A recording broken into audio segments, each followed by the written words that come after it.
Hoy voy a hablar, he titulado esta enseñanza, mentalidad progresiva. Vamos a hablar de cómo el Señor en su palabra nos enseña que todos nosotros debemos tener una mentalidad progresiva. Creo que es importante que todos escuchemos con atención estas enseñanzas porque a veces leemos pasajes bíblicos y quizás en alguno de los pasajes que leamos hoy usted diga, yo nunca le había dado esta aplicación a ese pasaje. Y usted va a decir, en realidad se relaciona muchísimo, porque siempre la palabra de Dios abarca muchos temas importantes de la vida cotidiana. Entonces dije que vamos a hablar acerca de una mentalidad progresiva. Yo quiero que leamos la palabra del Señor. Vamos a leer dos versículos para iniciar. Efesios 4:15 y luego vamos a leer la tercera carta de Juan en el capítulo 1, versículo 2. Primero vamos a leer Efesios 4:15, repito, y luego vamos a leer tercera de Juan, capítulo 1, versículo 2. ¿Tenemos Efesios? Si no, vamos a apoyarnos aquí de la pantalla para que todos podamos leer.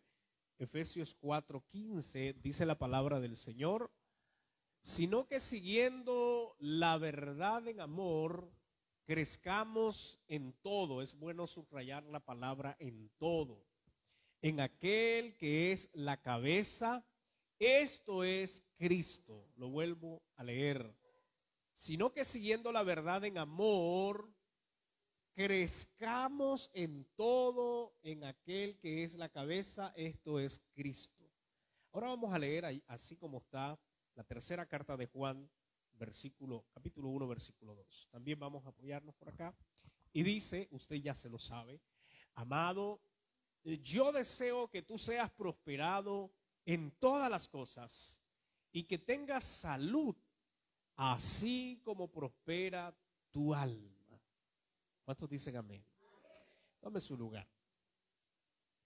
Estos dos versículos para iniciar esta enseñanza son vitales porque el último versículo que acabamos de leer, hermanos, hace una clara evidencia que no está hablando meramente de la prosperidad espiritual del alma, sino que el deseo acá del escritor, el deseo de Juan hacia un anciano que se llama Gayo, ese es el nombre, interesante, ¿verdad?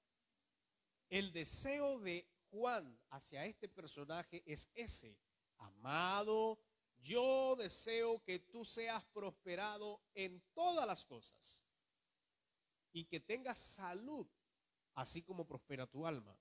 Efesios 4:15 dice que la voluntad de Dios, o se espera que nosotros crezcamos en todo, en todo. Y cuando estas palabras, que yo le dije que es bueno subrayarla, en todo, luego Juan dice, yo deseo que tú seas prosperado en todas las cosas. Esas aplicaciones son importantes porque el Señor no solamente quiere que nosotros estemos bien espiritualmente. Por supuesto, eso es lo primordial. Si la persona tiene vida espiritual, si la persona tiene esa relación con Dios, tiene vida espiritual, su alma está viva, eso es lo más importante. Pero la bendición de Dios no se limita a lo interior, no se limita solamente al alma. El plan de Dios es que progresemos, el plan de Dios es que prosperemos, el plan de Dios es que avancemos. Aunque la prosperidad no es un tema principal de la Biblia, pero la prosperidad está dentro de las promesas de Dios para nosotros. Si nosotros vemos varios pasajes de la Biblia, vamos a encontrar a hombres, personajes de la Biblia, que eran personas que vivían bien. Ahora, ¿por qué es importante la prosperidad económica dentro del cuerpo de Cristo? Es importante porque de esta manera facilita el crecimiento en la iglesia en diferentes áreas. Por ejemplo, ¿cómo podríamos llevar el mensaje del Señor a lugares remotos sin la economía? Es difícil, pues Dios bendice al pueblo para que el pueblo pueda donar, pueda sembrar, pueda aportar para que el reino de Dios se siga extendiendo. Así que el deseo de Dios no solamente es que usted esté bien espiritualmente, porque muchos se van al extremo. Dos extremos que debemos de tener mucho cuidado. Un extremo se llama ese mensaje de la prosperidad al extremo, que no es bíblico. Dicen ellos que tú te enfermes, que tengas momentos de escasez. Pues eso es parte de la vida y claro que es bíblico que nosotros tengamos limitaciones. No podemos irnos al extremo al decir que las personas que no prosperan son personas que no están bien con Dios o personas que se van a perder, porque muchos relacionan la salvación con ese problema de pobreza y en realidad no es así. El extremo es malo. El otro extremo es creerse muy espiritual y uno pensar que solamente lo importante es lo espiritual y el progreso económico es malo, las riquezas son malas. Ese es otro extremo. Nosotros tenemos que aprender a balancearnos. Dios quiere que yo esté bien principalmente espiritual, sí, es lo principal. Pero además de eso, Dios quiere, por eso nos ha dado habilidades, nos ha dado sabiduría para que progresemos. ¿Estamos acá? Así que la voluntad de Dios no solamente, repito, es que usted esté bien espiritualmente, sino que además de eso, usted esté bien económicamente. Por eso yo voy a hablar de una mentalidad progresiva. Como ya lo dijimos, hay un versículo muy clave, quizás lo pongamos en pantalla para que lo puedan leer, Jeremías 29:11. Jeremías 29:11 dice, yo sé los planes que tengo acerca de vosotros. El Señor le dice al pueblo de Israel, yo sé los pensamientos y los planes que tengo acerca de vosotros, son pensamientos de bien y no de mal, para daros lo que ustedes están esperando. El plan de Dios siempre es que usted esté bien, por supuesto, el plan de Dios siempre estará incluido, además de lo espiritual, repito, lo económico. Ahora, si Dios dice que ese es su deseo, quiere decir que Él espera que usted y yo tengamos una mente progresiva, y es de lo que nosotros vamos a hablar.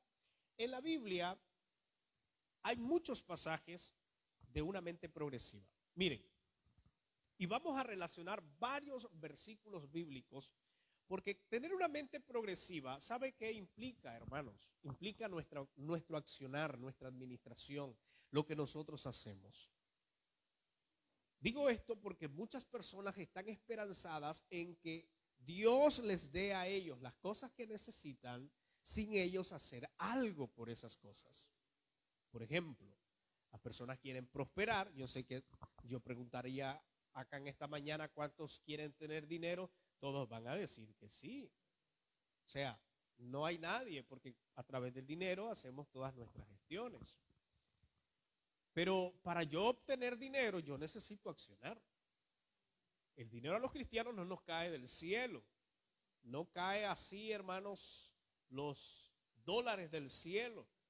No es así, puede ser muy cristiano, muy espiritual, pero Dios no trabaja de esa manera. Y lo vamos a ver, porque tener una mentalidad progresiva no es estar esperando que todo me venga a la boca o que todo me venga a las manos. El plan de Dios con una mente progresiva es que yo accione y haga algo para tener en la vida. Amén. Ok, vamos a ver varios ejemplos cómo Dios trabaja con una mentalidad progresiva. El primer ejemplo lo vamos a ver en Génesis capítulo 1, versículos 26 al 28. Por favor, leamos Génesis capítulo 1, versículo 26 hasta el versículo 28. Ya saben dónde queda Génesis, ¿verdad? Ay, Padre. Vamos a leerlo. Génesis 1, 26 al 28 dice, entonces dijo Dios, hagamos al hombre a nuestra imagen, conforme a nuestra semejanza, y señoree en los peces del mar, en las aves de los cielos, en las bestias, en toda la tierra, y en todo animal que se arrastra sobre la tierra. Y creó Dios al hombre a su imagen, a imagen de Dios los creó, varón y hembra los creó. Y los bendijo Dios y les dijo, fructificad y multiplicaos, llenad la tierra y sojuzgadla, y señoread en los peces del mar, en las aves de los cielos, y en todas las bestias que se mueven sobre la tierra. El primer ejemplo que vamos a abordar, que vamos a tratar de correr, tengo varios ejemplos, es que Adán fue creado con una mente progresiva. ¿Cuál es la tarea que recibe Adán acá en los versículos que estamos leyendo? La tarea que recibe es gobernar. Dice la Biblia que Dios lo creó para gobernar. Además de eso, lo creó para que se multiplicase y para que administrara. Dios, prácticamente en estas tres cosas se resume la tarea que Dios le da al hombre. Debe gobernar, debe multiplicarse y debe administrar. Yo pregunto, ¿acaso Dios no podía hacer posible que Adán solamente se sentara a comer y que los animales por su naturaleza pudieran conducirse?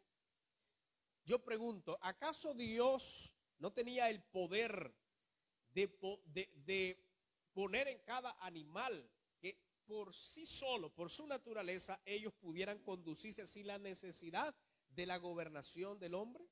Dios podía hacerlo. El trabajo no es consecuencia del pecado. Miren, yo he escuchado a algunos predicadores diciendo que si Adán y Eva no hubiesen pecado, entonces nosotros no hubiésemos trabajado. Eso es una mentira. Lo que acabamos de leer es antes de la caída. Dios los creó y les dio trabajo. El trabajo era administrar, era multiplicarse. El trabajo que Dios le da a Adán era un trabajo que necesitaba fuerzas físicas. ¿Qué fue lo que hizo el pecado? El pecado vino a adulterar y alterar el trabajo. Por supuesto, hoy en día el trabajo ya no es como antes, como en el tiempo de Adán. Ya es parte de no es algo que en sí se deleita en todas las personas. Para muchos el trabajo es demasiado duro. Para Adán era un placer poder hacer lo que él hacía. Cuando Adán recibe el castigo, es excluido del jardín del Edén y entonces ahora él comienza a trabajar de una manera forzada. El trabajo se multiplicó. Ya el trabajo no era visto como un privilegio, como algo donde él se gozaba, sino como una carga. Por eso Dios le dice, con el sudor de tu frente te vas a ganar la comida, vas a trabajar para que tu familia pueda sobrevivir. Pero el trabajo ya había existido antes de la caída. Dios creó a Adán con una mentalidad progresiva. El hombre tenía que trabajar antes del pecado. Otro ejemplo es el ejemplo de Moisés. Vamos a leer varios pasajes o dos ejemplos. Moisés es creado con una mentalidad progresiva. El primero está en Éxodo, el segundo libro de la Biblia, Éxodo capítulo 14, versículo 15. Vamos a buscarlo. Éxodo capítulo 14, versículo 15 y 16. ¿Lo tenemos? Éxodo capítulo 14, versículo 15 y 16. Dice la palabra del Señor. Entonces Jehová dijo a Moisés, ¿por qué clamas a mí? Di a los hijos de Israel que marchen, y tú alza tu vara y extiende tu mano sobre el mar y divídelo, y entre los hijos de Israel por en medio del mar en seco. Ahora vamos a leer el versículo 21 y 22, allí mismo. Y extendió Moisés su mano sobre el mar, e hizo Jehová que el mar se retirase por recio viento oriental toda aquella noche, y volvió el mar en seco, y las aguas quedaron divididas. Entonces los hijos de Israel entraron por en medio del mar en seco, teniendo las aguas como muro a su derecha y a su izquierda. Cuando Dios llama a Moisés, Dios le da a Moisés una vara. Impresionante. Fíjense que yo pregunto, ¿qué tiene que ver una vara con el poder de Dios? ¿O por qué es tan necesario que Moisés cargue una vara? Es algo muy especial, y cuando nosotros lo vemos detalladamente es que Moisés tenía que hacer algo para que las cosas pudieran pasar. En este caso, el pueblo de Israel va saliendo, ¿verdad?, de Egipto. La Biblia dice que están frente al mar, los egipcios vienen para destruirlos una vez más, y Moisés clama a Dios y le dice a Dios, ¿ahora qué vamos a hacer? La respuesta de Dios es, ¿por qué clamas a mí? Tú puedes hacer algo. Extiende esa vara, extiéndela para que el mar se abra. Y la Biblia dice que fue lo que hizo Moisés, extendió la vara y el mar se abrió. Yo vuelvo a preguntar, ¿acaso Dios no podía abrir el mar sin la necesidad de una vara o de que Moisés extendiera la vara sobre el mar? ¿Verdad que lo podía hacer? Sin embargo, Dios siempre está tratando con la mentalidad de los seres humanos. Tienes que hacer algo. Esto pasa como cuando nosotros queremos un milagro de parte de Dios. ¿Qué nos corresponde a nosotros para un milagro? No lo podemos ganar, pero corresponde orar y tener fe. Amén. Estas cosas así funcionan. Entonces Dios siempre trabaja con la mentalidad de las personas para que ellos puedan hacer algo. Y esa acción que ellos hacen puede producir algo. Otro ejemplo está en Éxodo 17. Ahora vamos a leer el capítulo 17 del versículo 1 hasta el versículo 6. Éxodo 17, versículo 1 al versículo 6. ¿Lo tenemos? Y si no, apoyémonos en la pantalla. Toda la congregación de los hijos de Israel partió del desierto de Sin por sus jornadas, conforme al mandamiento de Jehová, y acamparon en Refidim, y no había agua para que el pueblo bebiese. Y altercó el pueblo con Moisés y dijeron, danos agua para que bebamos. Y Moisés les dijo, ¿por qué altercáis conmigo? ¿Por qué tentáis a Jehová? Versículo 3.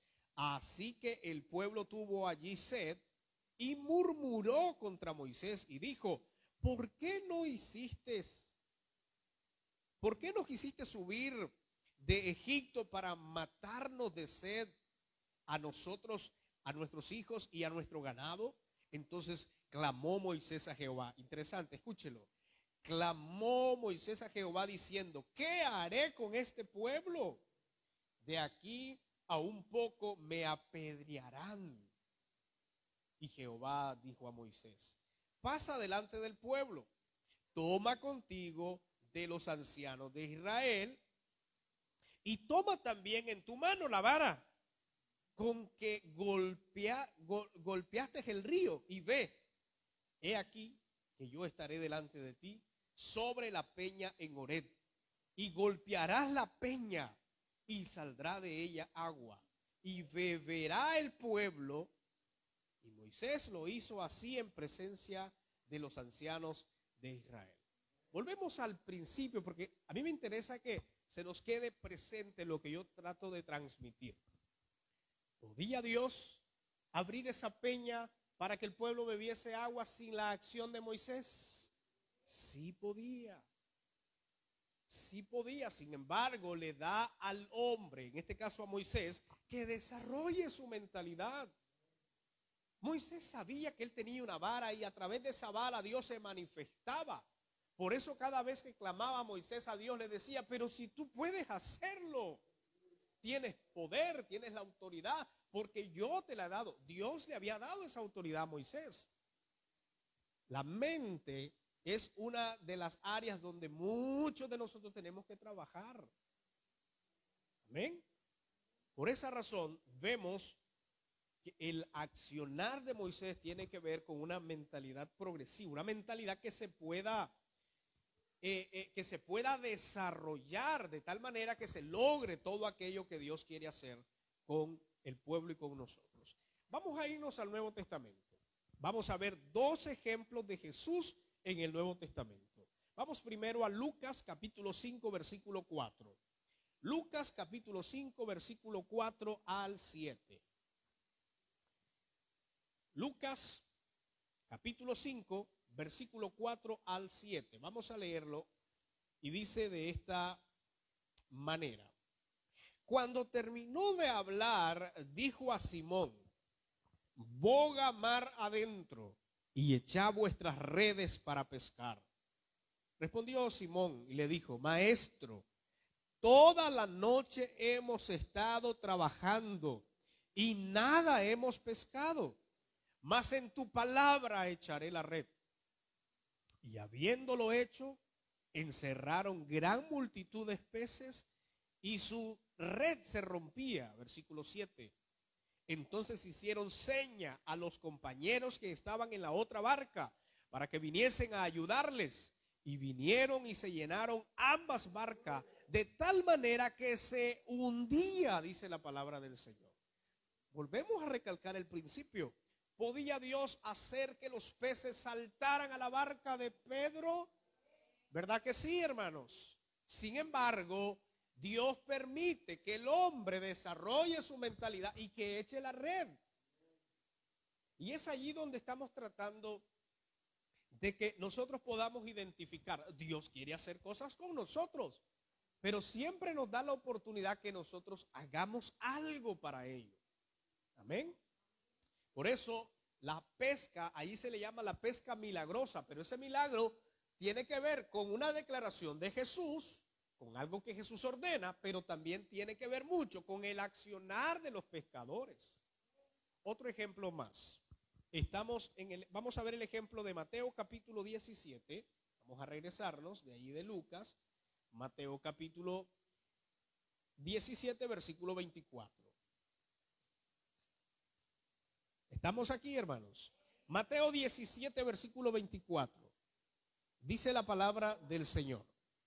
Cuando llegaron a Capernaum, vinieron a Pedro los que cobraban las 2 dracmas y le dijeron, vuestro maestro no paga las 2 dracmas. Él dijo, sí. Y al entrar él en casa, Jesús le habló primero diciendo, ¿qué te parece, Simón? Los reyes de la tierra, ¿de quiénes cobran los tributos o los impuestos? ¿De sus hijos o de los extraños? Pedro respondió, de los extraños. Jesús le dijo, luego los hijos están exentos. Versículo 27. Sin embargo, para no ofenderles, ve al mar y echa el anzuelo, y el primer pez que saques, tómalo, y al abrir la boca hallarás un estatero. Tómalo y dáselo por mí y por ti. Aquí hay una gran enseñanza de la omnisciencia de Dios. Yo estaba analizando esto. Imagínense, Dios, Jesús, cómo sabía todo esto, porque era omnisciente, es omnisciente. Sabía que el primer pez que iba a sacar Simón, ese pez traía una moneda dentro de él. Y sabía que esa moneda era el equivalente, porque lo que pagaban cada judío era un impuesto para el templo, para mejorar el templo, era un impuesto de 2 dracmas, que equivalían aproximadamente a 2 días de trabajo. Estamos hablando de un denario, que eran 2 días de trabajo. Pues el estatero que es una moneda griega, la que estaba dentro del pez, equivalía a 4 dracmas. 2 dracmas de Jesús y las 2 dracmas de Pedro. La pregunta es, y volvemos a la pregunta que estamos tratando de identificar. ¿Podía el Señor aparecer una moneda y Jesús en ese momento crear cualquier cantidad de dinero? Sí lo podía. Sin embargo, envía a Pedro a pescar, a trabajar, y que en el pez que él iba a sacar iba a venir una moneda con la cual iban a pagar los impuestos. Yo aquí podría seguir poniendo ejemplos como la multiplicación de los panes, tantos ejemplos en la Biblia que encontramos de cómo Dios trabaja. Podríamos pasar todo el día viendo ejemplos, pero hasta ahí lo vamos a dejar. La cosa es que Dios siempre quiere que nosotros desarrollemos nuestra mente. Dios siempre quiere que nosotros trabajemos para poder lograr lo que Él quiere o lo que nosotros queremos. Dios trabaja en cooperación. Dios no quiere que nosotros nos volvamos, hermanos, voy a usar un término muy fuerte, tan mantenidos. Es verdad que Dios nos provee, es verdad que Dios es el dueño del oro y la plata. Es verdad que Dios es el Dios que nos provee nuestras necesidades, pero ese mismo Dios que provee nuestras necesidades dice a través de la boca del apóstol Pablo que el que no trabaja, que tampoco coma. ¿Verdad? O sea, necesitamos trabajar, accionar para que puedan lograrse muchas cosas que nosotros deseamos. Y aquí yo quiero hacer algunas aplicaciones muy directas y muy puntuales. La primera es que Dios desea que nosotros nos desarrollemos. Dios desea que progresemos. Dios desea que tengamos una mentalidad progresiva. Debemos de poner en práctica nuestro accionar para poder obtener lo que nosotros deseamos. Amén, hermanos. Miren, hay personas que quieren ser respetadas por sus logros y sus estudios. A lo mejor no son nada, a lo mejor no quisieron ni estudiar. Para que una persona pueda ser vista de esa manera, tuvo que pasar tiempo estudiando. Para que una persona de esas personas que tienen mucho dinero, ellos no nacieron con el dinero. Ellos fueron trabajando hasta el punto de tener el dinero. Amén. Ahora, ¿qué pasa con muchos cristianos que no salen de la misma situación? Que no progresan, que mueren y nunca obtuvieron nada en su vida. ¿Acaso Dios no los quiso prosperar? ¿Acaso Dios no les quiso dar a ellos la oportunidad de que se desarrollaran? Por supuesto que Dios quiso darles a ellos la oportunidad que tuvieran su casa, su buena familia, que su familia tuviera salud, que su familia estuviera bien. Dios quiso eso, pero lamentablemente las personas no colaboraron. Amén. Todo esfuerzo y todo trabajo cuesta, hermanos. Cualquier cosa que nosotros queramos hacer y lograr en esta tierra, debemos trabajar fuertemente. Miren, no es fácil estudiar, pero para llegar a ser un profesional, tenés que estudiar. No es fácil, ¿verdad, hermanos? Nada es fácil en la vida. Y yo aquí quiero aplicarlo porque estoy hablando en términos generales, pero yo quiero hablarlo con nuestros hijos porque me preocupa nuestros hijos. Hay padres que aparentemente están formando bien a sus hijos, pero no lo están haciendo. Y le voy a decir por qué. Hay padres que dicen, ¿verdad? Yo sé que usted ha escuchado ese dicho. Yo le voy a dar a mi hijo todo lo que yo nunca recibí. Yo les he contado en muchas ocasiones cómo yo crecí.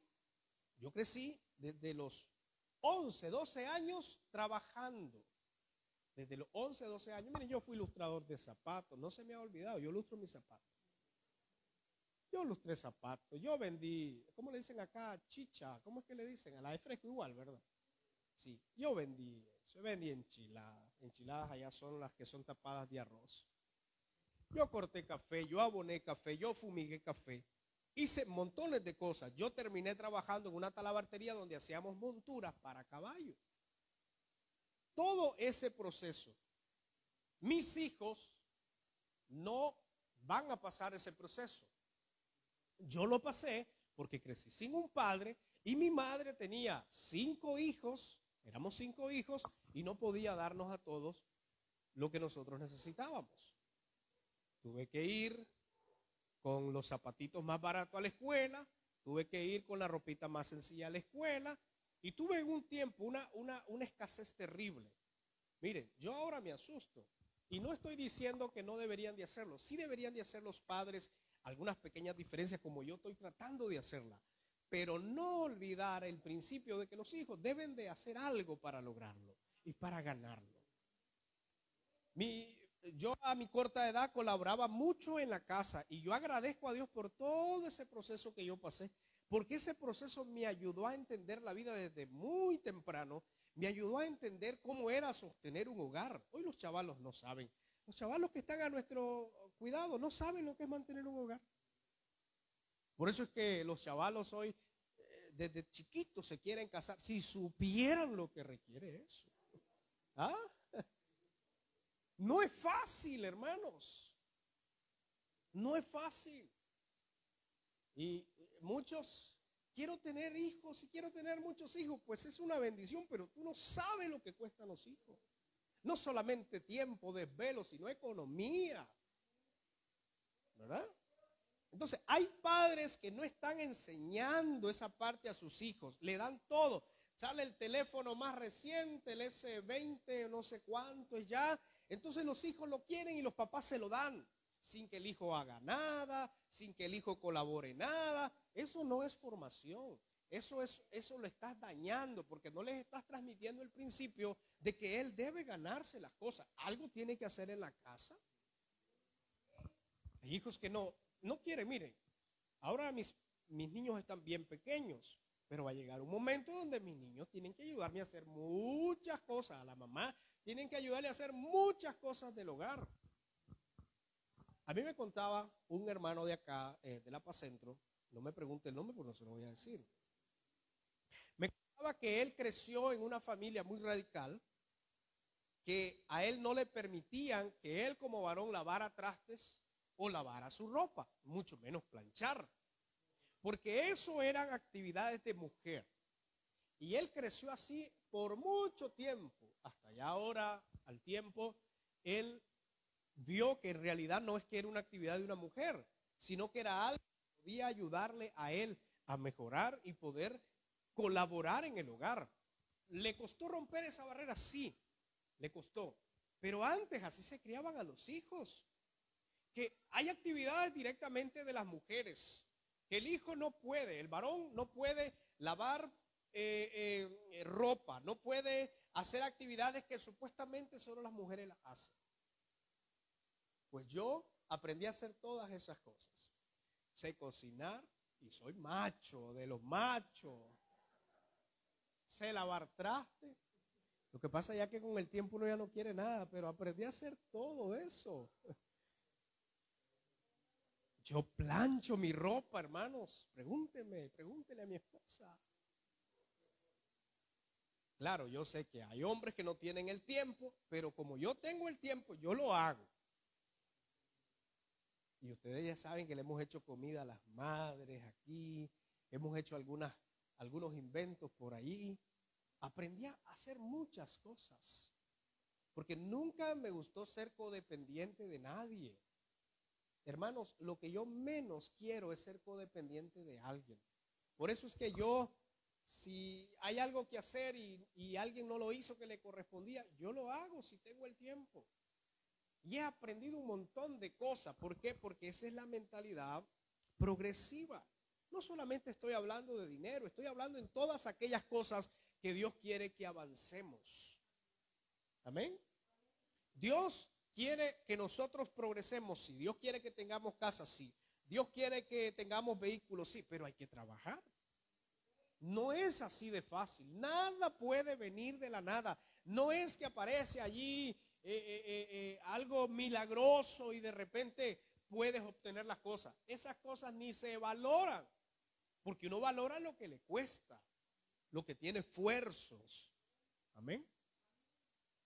Ahora que nos graduamos en licenciado en teología, yo recuerdo que me decían, mire, solo hay 2 que se graduaron de su carrera, el resto son de otras carreras. Si quiere, venga, traiga el título. Y yo le dije, no, si me costó tanto, 5 años, me costó dinero, porque antes se pagaban. Yo voy a esperar las promociones y pasé esperando como 2 años la promoción. Y cuando lo recibí me sentí bien, porque es mi esfuerzo. Y eso lo valorás. Y esto se aplica mucho en las escuelas. Cuando vos pasás el componente o la clase y te lo regalaron, hermano, eso no sirve. Y aquí podríamos tener, yo sé que aquí hay muchos testimonios de que de muchas personas vienen de no tener casi nada a tener muchas cosas. No es que Dios tenga preferencia, no es que Dios diga, a ese lo voy a bendecir en gran manera y a este no. No, Dios no trabaja así.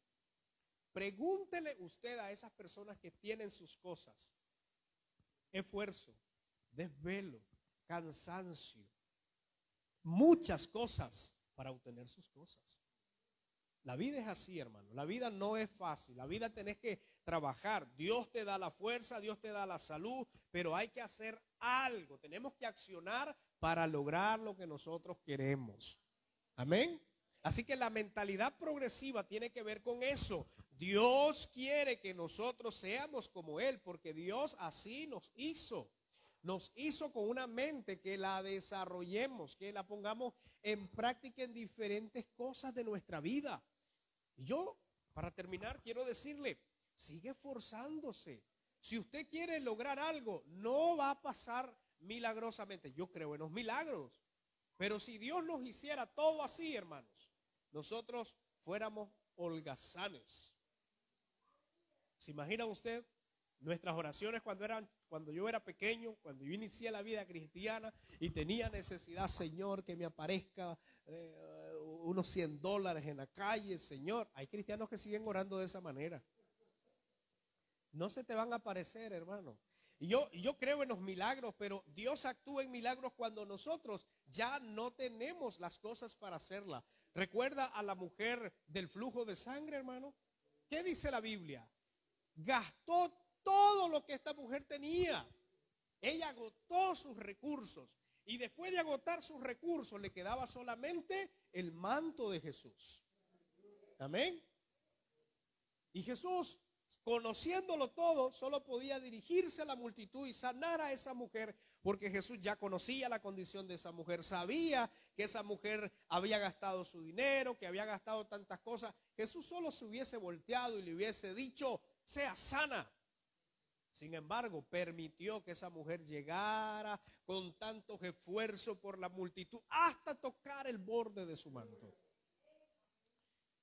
El punto aquí, hermanos, es que nosotros tenemos que hacer algo para lograr algo. Dios nos da la habilidad, sí. Dios nos da la salud, sí. Dios nos da las oportunidades, sí. Pero depende de cómo nosotros nos esforzamos para lograr las cosas. Así que los muchachos que están estudiando, ¿quieren ser profesionales? Sigan estudiando. Yo sé que hay lugares donde se compran los títulos y los maestros se venden, pero eso no sirve. Hay que esforzarse por hacerlo. ¿Quieres tener un buen matrimonio? Esfuérzate por eso. Cualquier cosa que nosotros hagamos, Dios siempre nos da esa oportunidad de desarrollarnos. Un ejemplo práctico es lo que nosotros estamos haciendo en la iglesia. Lo que vamos construyendo es esfuerzo de todos nosotros. Sudor de todos nosotros. Allá andan las hermanas haciendo bazares, haciendo rifas, donando, apartando un dinero para sembrarlo y traerlo a la iglesia. Hacen montones de cosas. Yo pregunto, ¿acaso Dios no puede abrir las ventanas de los cielos y que allá donde yo vivo caigan en el solar un saco lleno de dólares? ¿Verdad que puede, hermanos? Yo no me atrevo a pedirle a Dios eso porque me va a decir el Señor, no se haragán, trabajad, trabajen. Entonces cuando nosotros terminemos este templo y lo inauguremos, vamos a decir gracias al Señor que Él nos ha dado la fuerza, la salud. Y gracias a todos nosotros con esfuerzo, con esmero, con dedicación, pudimos terminarlo. Así funcionan las cosas, hermanos. No estemos siempre esperanzados que Dios haga todo sin que nosotros podamos hacer algo. Todo es con una cooperación mutua. Y esto me gusta mucho porque se pueden aplicar en todos los ámbitos. ¿Dios desea salvar a todas las personas? Yo pregunto, ¿Dios desea salvar a todas las personas? Sí, pero no todas las personas son salvas. ¿Por qué? Porque no quieren creer. Y creer es un accionar. Amén. Entonces Dios en todos los sentidos, si usted le busca por donde le busque, va a encontrar que Dios siempre nos da la oportunidad que nos desarrollemos en todas las áreas. Avancemos, progresemos, pero pongamos de nuestra parte. Si no, no va a venir nada. ¿Ok? Nada, nada de nada. Mis hermanos, yo quiero que terminemos orando. Orar es un accionar. Alguien dice, ¿para qué orar? Si Dios sabe mis peticiones, si Dios conoce mi corazón, ¿para qué orar? Pues Dios nos da la oportunidad de que nosotros accionemos por medio de la oración para obtener las cosas. Amén. Entonces vamos a orar y vamos a darle gracias a Dios por recibir esta reflexión, esta enseñanza de su palabra.